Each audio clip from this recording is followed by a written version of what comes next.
Alhamdulillahi Rabbil Alamin. Wassalatu wassalamu ala ashrafil anbiya'i wal mursalin. Nabiyyina Muhammadin wa ala alihi wa ashabihi ajma'in. Assalamu alaikum wa rahmatullahi wa barakatuh.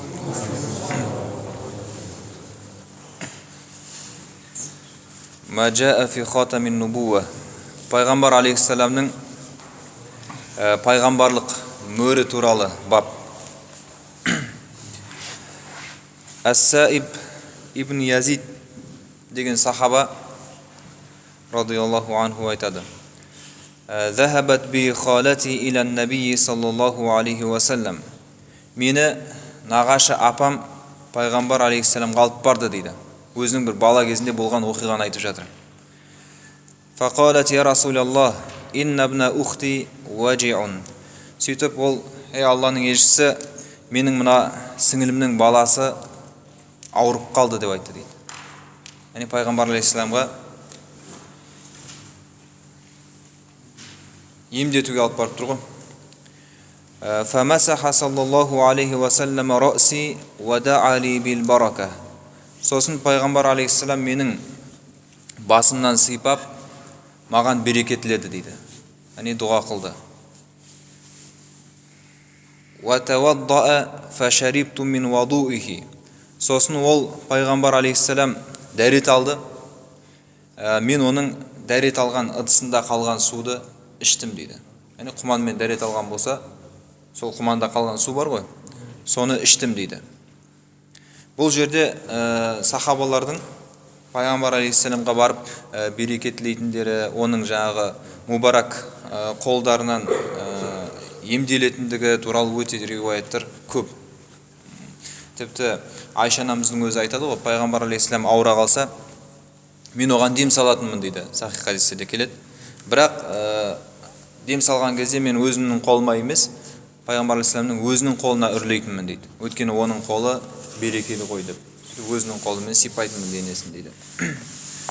Енді бұл жерде көріп отырмыз, пайғамбар саллаллаху алейхи ва саллям оның басына сипап дұға қылған, берекетлеп, және дәрет алған ыдысындағы қалған суды берген. Енді басқа бір риуаяттарда осы сахаба айтады: "Мен өмірімде мына көзімнің, құлағымның берекелі болуы сол пайғамбар алейхиссаламның дұғасынан ба деп ойлаймын" дейді. Тіпті мына имам Байхақидің риуаяттарында келеді, бұл Саиб деген сахаба 94 жасында қайтыс болған екен. Солай ұзақ өмір сүрген. Және шал болғаннан кейін шаш ағармай ма? Бірақ пайғамбар алейхиссаламның алақаны тиген жері қап-қара болып, солаймен өмір бойы тұрған екен. Тіпті сол жерінің шашы да ағармаған дейді.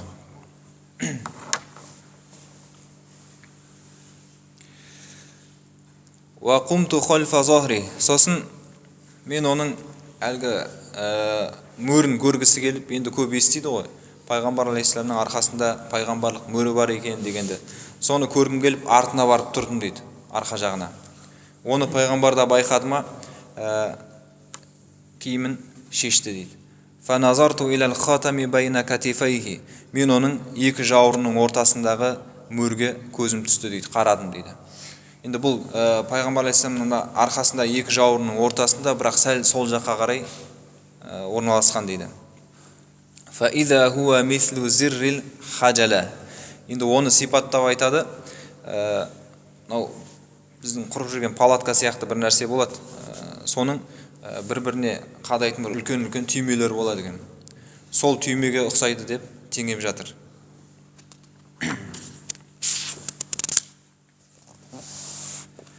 Джабир ибн Самура деген сахаба айтады, радиаллаху анху: "Раайтул хатама байна катифай Расулиллахи саллаллаху алейхи ва саллам гуддатан хамра'a." Пайғамбар саллаллаху алейхи ва салламның екі жауырының ортасындағы пайғамбарлық мөрін көрдім дейді. Ол денесінен шығыңқы болып тұрған қызарған ет екен дейді. Яғни ет денесі қозғалғанда денесімен бірге қозғалып тұратын, сол денесінен бір шығыңқы қызарған ет дейді. Мисля байдатил хамама. Ол кептердің жұмыртқасындай дейді. Көлемін айтып жатыр. Енді бұл көлеміне байланысты әртүрлі риуаяттар келеді. Жаңағы жерде түймеге теңеді, мына риуаятта жұмыртқаға теңеді. Енді қазір бір риуаяттарда келеді, жұмылған жұдырықтай дейді көлемі. Енді осыған байланысты ғалымдарымыз айтады, пайғамбар алейхиссаламның әлгі пайғамбарлық мөрі уақыт-уақытымен көлемі өзгеріп тұратын болған дейді. Бірде үлкейіп, бірде кішірейіп. Сондықтан риуаяттар әртүрлі болып келген. Румайса радиаллаху анха айтады: Сами'ту Расулаллахи саллаллаху алейхи ва саллама яқулу ли Са'д ибн Муазин яума мата. Пайғамбар алейхиссалам Са'д ибн Муаз деген сахаба қайтыс болған кезде былай деп айтқанын естідім дейді. Ихтазза лаху аршур рахман. Оған Рахманның аршысы сілкінді дегенді. Яғни Са'д ибн Муаз деген сахаба қайтыс болған кезде пайғамбар алейхиссалам оның рухының келетінін біліп, естіп, Рахманның аршысы сілкінді деген екен. Соны айтып жатқан кезде وَلَوْ أَشَاءُ أَنْ أُقَبِّلَ الْخَاتَمَ الَّذِي بَيْنَ كَتِفَيْهِ مِنْ قُرْبِهِ لَفَعَلْتُ. Мен оған пайғамбар алейхиссаламға соншалықты жақын тұрдым, әлгі мөрді егер еңкейіп сүйіп алғым келсе сүйіп алатындай жерде тұрдым дейді. Пайғамбар алейхиссаламға жақын тұрдым дейді.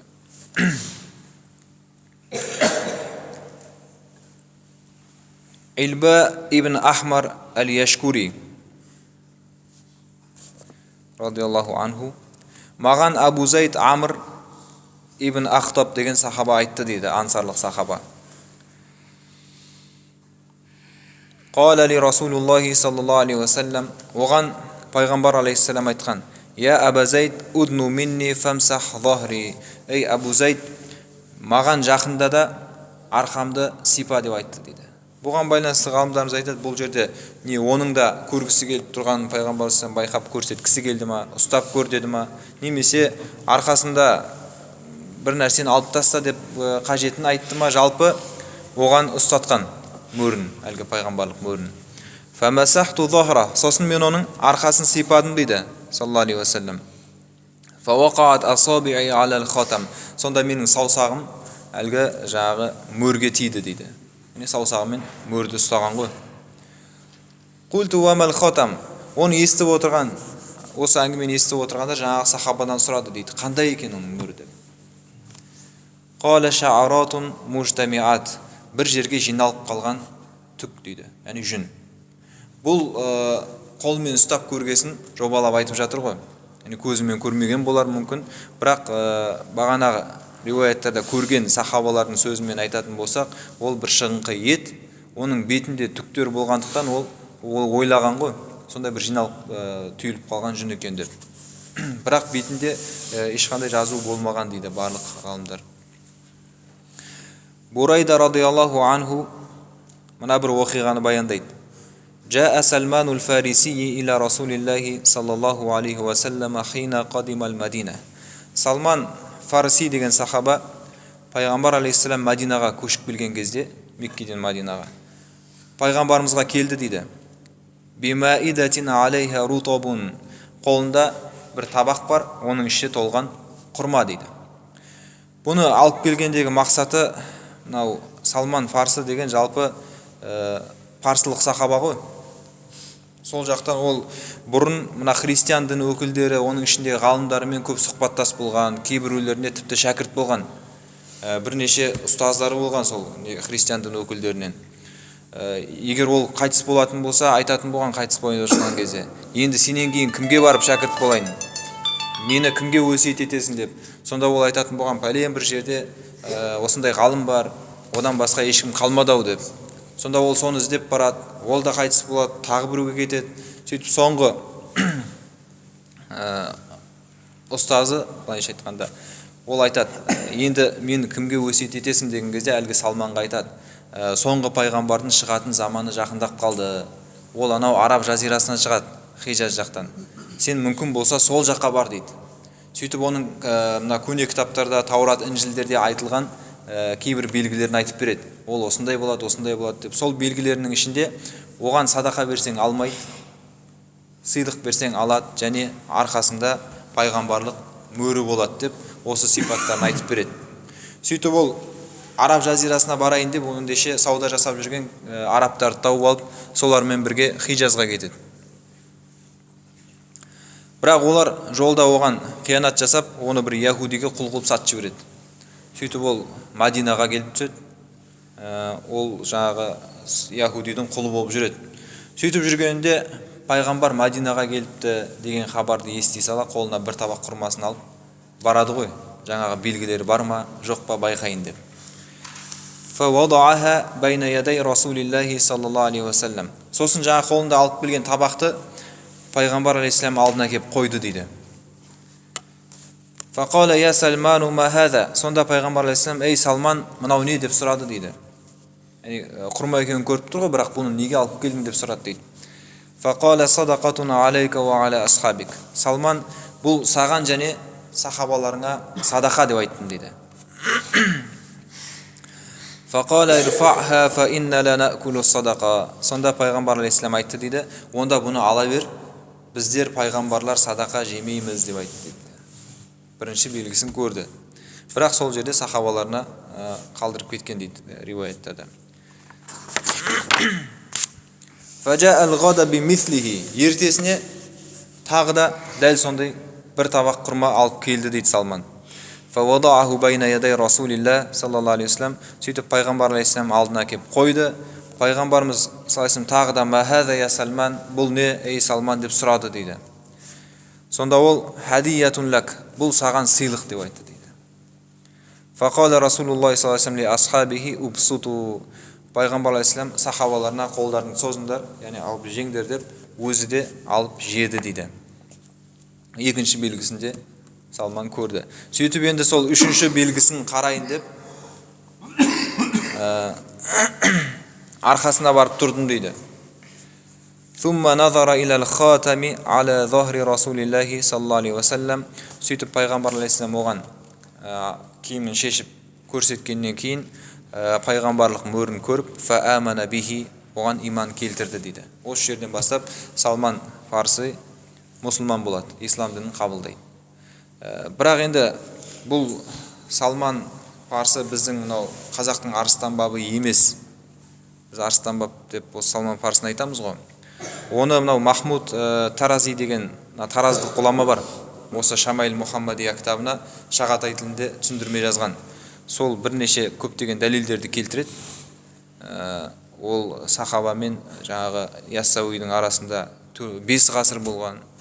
Егер екеуі кездескен болса, онда Салман Фарси 600 жыл өмір сүрген болу керек деген сияқты бірнеше дәлелдерді келтіріп, бұл басқа, ол басқа дейді былайша айтқанда. Кешегі риуаятта да келді ғой. Абу Туфайл деген сахаба айтқан жоқ па? Ең соңғы өмірден өткен сахаба хижраның 116 жылы. Қазір пайғамбардың көзін көргендерден менен басқа жер бетінде ешкім қалған жоқ деп айтты. Айтпесе ол айтар еді, о тағы бір Салман деген бауырымыз бар, ол Түркістанға кетті деп, аузында құрмасы бар деп. Жалпы ғалымдар ғылыми тұрғыдан дәлелдеп, оның біздің елге келген арыстан бабы емес екендігін айтады жалпы. Уакана лил яхуд. Енді ол жаңағы бір яхудиге сатып жіберген құл Салман Фарси. Мұсылман болса болды, бірақ енді оны әлі ешкім азат еткен жоқ қой. Біреудің құлы ғой. Сөйтіп фаштараху Расулуллахи саллаллаху алейхи ва саллама биказа ва каза дирхаман ala an yaghrisa lahu nakhlan fay'amala Salmanu fihi hatta yut'im. Сөйтіп пайғамбар алейхиссалам әлгі яхудиге барды дейді. Оған Салман мен екеуінің арасында мукатаба жасатты дейді. Мукатаба деген бар, ол құлның өзін өзі сатып алуы қожайыннан. Ол былай болады. Мысалға біреу құлына айтады: егер сен маған миллион теңге алып келсең, мен сені босатам дейді. Ол жұмыс істейді, басқа қылады, әйтеуір тауып миллионға жеткен кезде әкеліп құлына, қожайынына тапсырады да, сөйтіп өз-өзін азат етіп алады. Осылай келісімді мукатаба дейді. Енді пайғамбар алейхиссалам жаңағы яхудиге сондай келісім жасатқызады Салман мен екеуінің арасында. Ол мынадай шарт қояды: Салманға осынша бір дирхам дейді, енді риуаятта нақты айтылып тұрған жоқ, белгілі бір сома әкеліп бересің маған, ақша. Сосын 300 тал құрма егіп бересің. Салман сондай қолында өнері болған ғой. Құрма егіп бересің де, ол құрма жеміс бергенше соны әбден қарайсың. сосын боссың дейді. Сосын боссың дейді. Пайғамбар саллаллаху алейхи вассалам оған бір жұмыртқаның көлемінде алтын әкеп берді дейді Салманға. Мынаны қожайыныңа апарып бер. Оны жаңағы бір күміс ақша ғой енді, уқойя деген. Соған айналдырған кезде жаңағы келісілген сомаға жетті дейді. Сосын фағараса Расулуллахи саллаллаху алейхи ва саллам нахла илля нахлатан вахидатан гарасаха Омар. Енді 300 тал құрмасы қалды ғой. Оны да пайғамбар саллаллаху алейхи вассалам өз қолымен отырғызып берді дейді. Егіп берді дейді. Бірақ біреуін Омар еккен болатын дейді. 299-ын пайғамбарымыз егіп, біреуін Омар отырғызған ғой. Бірақ пайғамбар саллаллаху алейхи вассалам білмеген оны. Енді Омар көмектескісі келді ма, әлде мен де жаңа Салманның азат етілуіне өз үлесімді қосып сауап алайын деді ма, жалпы пайғамбар саллаллаху алейхи вассалам білмей Омар біреуін отырғызып қойған. Фахамалатин нахлу мин амиха ва лам тахмил ан-нахла. Жаңағы отырғызған құрмалардың барлығы сол жылы ақ жеміс берді дейді. Тек біреуі ғана жеміс бермей қалды дейді. Сосын пайғамбар алейхиссалам сұрады дейді: "Ма ша'ну хазихин нахла?" Мына құрмаға не болған дейді. Фақала Омар: "Я Расулаллах, ана гарастуха." Сонда Омар айтты дейді: "Алланың елшісі, бұны еккен мен едім" деп. Фаназаха Расулуллахи саллаллаху алейхи вассалам фагарасаха фахамалат мин амиха. Пайғамбар алейхиссалам оны қайтадан суырып алды да өзі екті дейді. Ол да бірақ сол жылы жеміс берді дейді. Бұл енді пайғамбар саллаллаху алейхи вассалам мұғжизасы ғой. Енді келісім бар, оның барлығы жеміс бергенше Салман босамайды. Сөйтіп оны босатып, азат етіп, өзінің мен бірге ертіп алып кетеді. Одан кейін пайғамбар саллаллаху алейхи вассалам бірге қанша ғазауаттарға қатысады. Тіпті бір сөзінде Салману минна деп, өзінің әулетінен екенін жариялайды. Салман біздің ахлул байттан деп, менің әулетімнен деп. Абу Надра радиаллаху анху айтады: "Саалту Аба Саид аль-Худри." Мен Абу Саид Худриден сұрадым дейді, ол да сахаба. "Ан хатами Расулиллахи саллаллаху алейхи ва саллама, яъни хатамин нубува." Пайғамбар алейхиссаламның жаңағы пайғамбарлық мөрі туралы сұрадым дейді. Ол қандай, маған ол туралы айтып берші деп жаңағы сахабадан. Сонда ол айтыпты: "Кана фи захрихи бад'атан нашизатан." Ол оның арқасында шығып тұрған бір ет еді деп түсіндірді дейді. Абдулла ибн Саржис радиаллаху анху: "Мен пайғамбар саллаллаху алейхи ва салламға келдім, ол өзінің сахабаларының ортасында отыр еді" дейді.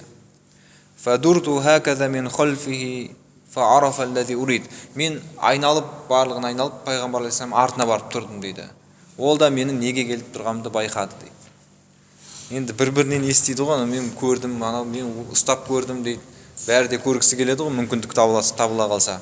Сөйтіп артына барып тұрып едім, ол да байқап, фа'алқа рида ан захри, арқасында көйлегін шешті дейді.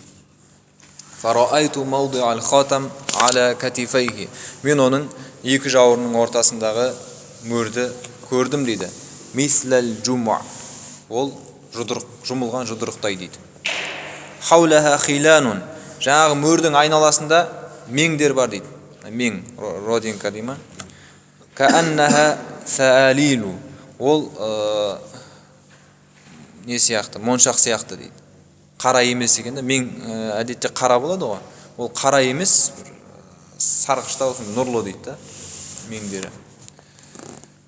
Фараджату хатта стақбалтуху. Сосын алдына қайтып айналып келіп, ғафараллаху лака я Расулаллах. Ей Алланың елшісі, Аллах сенің күнәларыңды кешірсін деп айттым дейді. Фақала валак. Пайғамбар алейхиссалам сенің де деп айтты дейді. Яғни сенің де күнәларыңды кешірсін Аллах Тағала.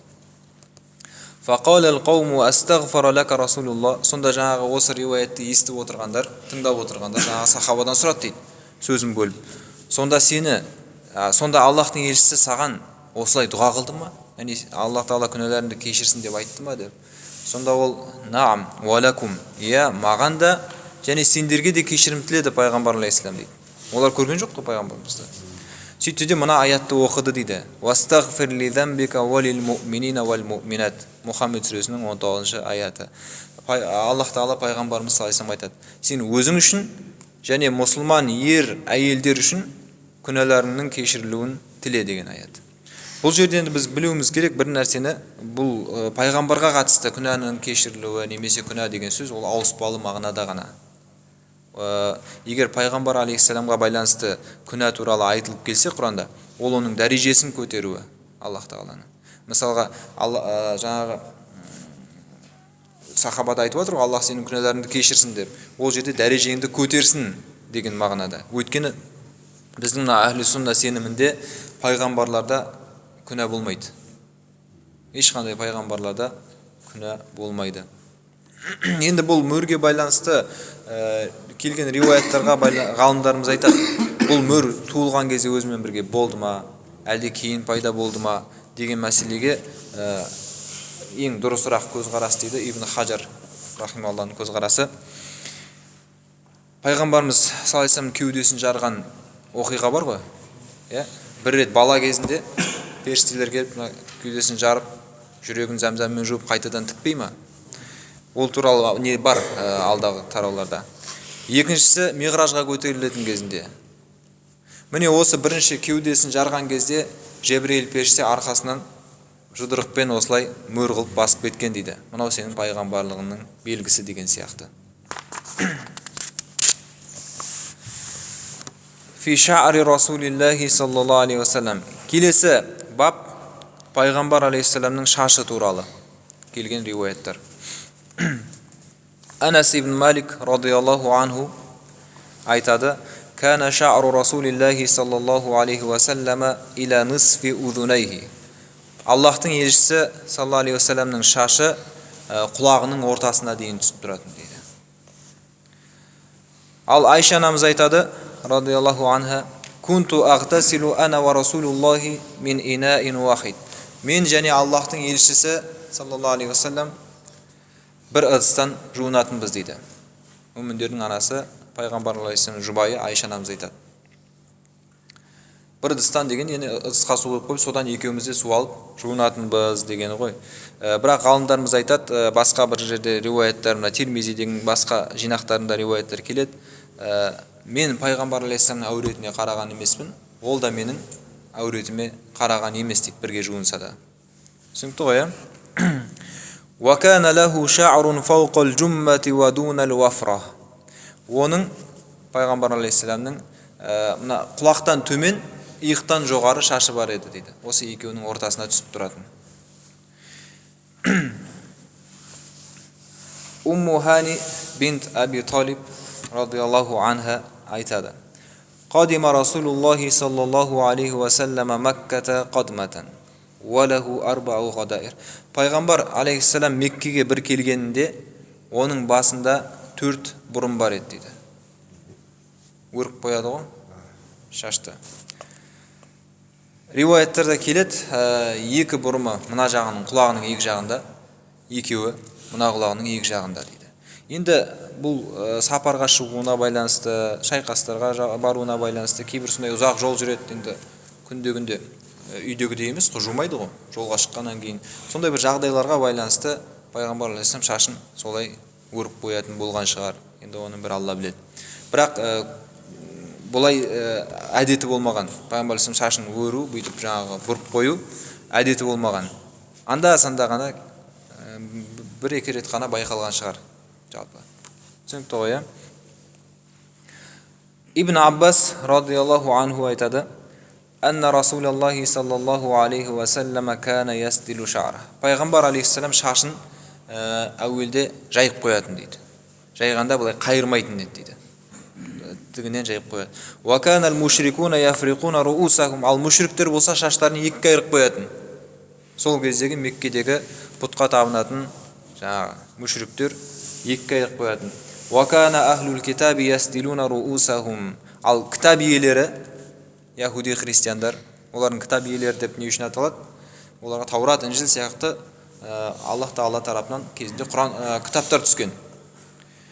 Енді сол кітап иелері шаштарын жайып қоятын еді дейді. Ал пайғамбар алейхиссалам юхиббу муафақата ахлил китаби фима лам юъмар фихи бишей. Аллах Тағала істе деп немесе істеме деп, жалпы былай болсын немесе былай болсын деп бұйырмаған нәрселер бар ғой. Жаңағы шаш сияқты мысалға. Шашыңды былай қайырып қой, немесе түйіп қой, немесе жайып қой деп Аллах Тағала ештеңе айтқан жоқ қой. Сондай нәрселерде жаңағы кітап иелеріне ұқсауды жақсы көретін дейді. Бұған енді бірнеше себептер бар. Біріншіден, әлгі я құдайы жоқ, я кітабы жоқ мүшриктерге қарағанда олар әйтеуір Аллах Тағаладан бұрын кітап алған адамдар ғой. Аллах Тағаладан пайғамбар келген адамдар. Екіншіден, ол кезде исламның алғашқы бастапқы кезеңдерінде Аллах Тағаланың өзі яһуди христиандармен бауырласуды, оларды көбіне тартуды бұйырды. Мысал білесіздер, басында біз Қағбаға қарап намаз оқымай тұрған кезде қыблаларымыз мұсылмандармен барлығы бір бұлт қыбласы. Ондағы да мақсат мүмкін қыблаларымыз бір, Құдайымыз бір деп кішкене бері қарай тартылама дегендегі үміт қой. Бірақ кейін олай болмағаннан кейін, олар әсер етпегеннен кейін Аллах Тағала Бақара сүресінде айтты ғой, яһудилер де, христиандар да сен олардың діндерін қабылдамайынша саған разы болмайды деді. Сөйтті де қыбланы Қағбаға бұрды. Содан бері міне мұсылмандар Қағбаға қарап оқиды. Жалпы осындай себептерге байланысты пайғамбар алейхиссалам соларға ұқсауды, солардікіндей қылып істеуді, кейбір нәрселер, жаңағыдай нәрселерді, Аллах Тағала ештеңе айтпаған нәрселерді жақсы көретін болған. Сумма фарақа Расулуллахи расаху. Бірақ кейін пайғамбар алейхиссалам шашын екіге айырып қоятын болған. Ол мына басының оң жақ шекесінен бастап былай шашын екіге қайырып қоятын болған. Енді жалпы бұл риуаяттардан біздің байқайтынымыз пайғамбар алейхиссаламның шашы әртүрлі жағдайда болған ғой. Ұзында болған, орташада болған, қысқада болған, тіпті 3 рет шашын тақырлап алған дейді пайғамбар алейхиссалам. Бірі Худайбия жылында, екіншісі омра жасаған жылында, үшіншісі ең соңғы қоштасу қажылығы бар ғой. Сол жылы шашын тақырлап алған.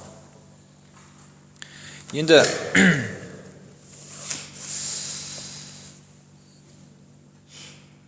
біз мұсылман ретінде енді мынауысы сүннет немесе дәл анауысы сүннет деп айта алмаймыз. Сондықтан ғалымдарымыз айтады, өз жалпы қоғамында, өзінің мұсылман ортасында дұрыс деп табылған, жақсырақ деп табылған шаштың үлгісімен мұсылман қойып жүре береді. Былайша айтқанда, шашың ұзын болу сүннет немесе қысқа болу сүннет деп ешкім айта алмайды. Тек бастысы пайғамбар тыйым салған түрде шаш алмаса болды. Оны қаза дейді. Шаштың жартысын қырып, жартысын қалдыру. Полубокс дейді ғой. Сондай қылып алдыруға болмайды.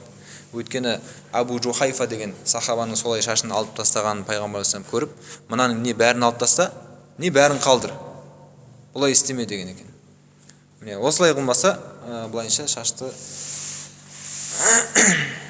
қалай қойса да әркімнің өзінің еркінде. Бірақ шашқа күту, қарау ол сүннет. Қазір келесі нелерде келеді. Келесі бап фи тараджули Расулиллахи саллаллаху алейхи ва саллам ва тақаннуи. Пайғамбар алейхиссаламның шашын тарауы мен майлауына байланысты. Бап.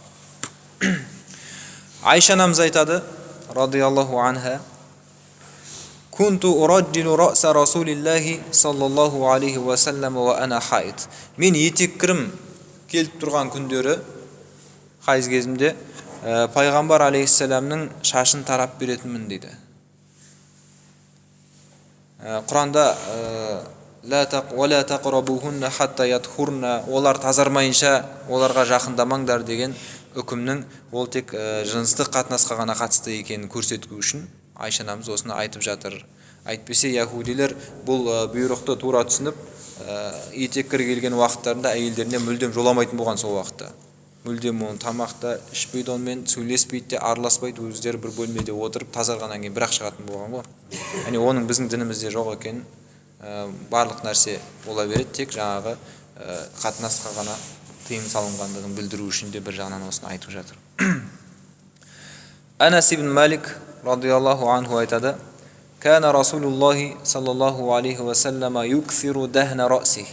Пайғамбар алейхиссалам шашын көп майлайтын дейді. Бұл жердегі майлау енді қазіргі күн шашқа жағатын әртүрлі мынау қоспалар бар ғой, гель сияқты, шашты күшейтетін, қатайтатын, сүрмейтін деген сияқты сондай бір нәрселер шығар енді. жалпы көбіне шашын майлайтын дейді. Пайғамбар шашын күтіп, шашына қарайтын болған ғой. Ва тасриха лихиятихи, және шашын да көп тарайтын дейді. Пайғамбар алейхиссалам сақалын да тарайтын дейді. Енді бұл жерде мынау тарауға байланысты қазір алдағы риуаятта келеді. Шашты болсын, сақалды болсын, Пайғамбар алейхиссалам көп, бұл жерде көп деп тұрғаны күнде емес. Кейбір шарықтарда 3 күнде бір деп келеді. Шаш тарауға қатысты, сақал тарауға қатысты. Өйткені күнде қайта тарану ол әйелдердің әдеті болғандықтан Пайғамбар алейхиссалам оған тыйым салған дейді. Ваюксирул қина, және шашын жаңағы май жаққан кезде бір нәрсемен бүйтіп жауып қоятын болған үстін. Сол өзі май сіңу үшін ба, сол нәрсені айтады қина деп. Соны да көп істейтін. Хатта каанна саубаху саубу зайятин. Тіпті оның көйлегі, көйлектің жағасы бар ғой, майланып тұратын дейді. Яғни сахабалар Пайғамбар алейхиссалам шашын майлағанын сол көйлегінің жағасындағы жұққан майлардан білетін болған ғой. Оның өзін ғалымдарымыз айтады, ол жаңағы май емес. Пайғамбар алейхиссалам жумай көйлегін май қылып жүрмейді ғой. Жуғаннан кейін де қалып қойған жаңа ненің майдың әсері дейді. Тағы бір риуаятта Айша анамыз радиаллаху анха айтады: "Ин кана Расулуллахи саллаллаху алейхи ва саллям ла юхиббу таяммуна фи тухурихи иза татаххар." Пайғамбар саллаллаху алейхи ва саллям дәрет алған кезде оң жақтан бастағанды жақсы көретіні сияқты. Дәрет алған кезде оң қол бірінші, сосын бірінші оң аяқ, солай ғой, оң жақтан бастаймыз ғой. Сол сияқты ва фи тараджулихи иза тараджал, таранған кезде, шашын болсын, сақалын болсын тараған кезде онда оң жақтан бастаған жақсы көретін дейді.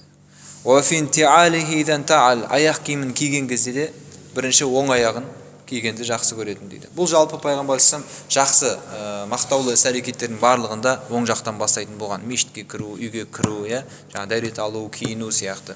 Ал керісінше жағымсыз істерді, мысалы әжетханаға кіру сияқты, оны сол жағынан бастайтын болған. Енді аяқ киіміне де байланысты риуаятта келді, оң аяқтан бастап киеді, ал шешкен кезде сол аяғынан бастап шешкен дейді.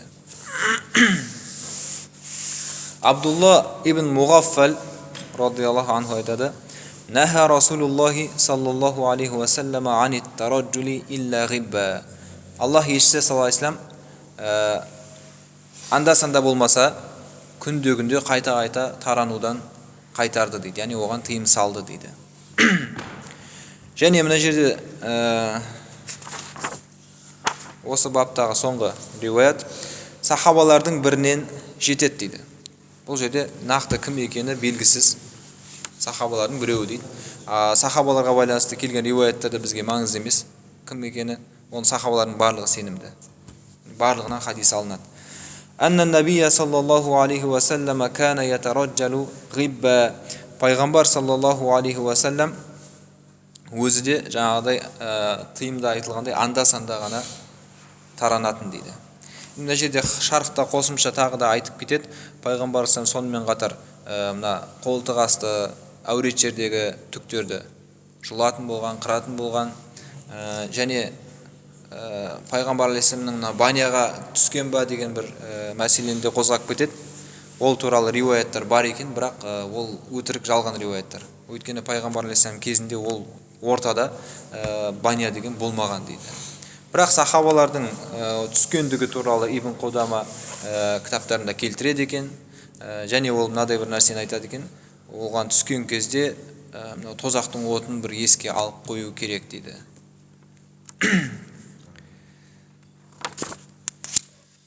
Aqulu qawli hadha wa astaghfirullah li wa lakum.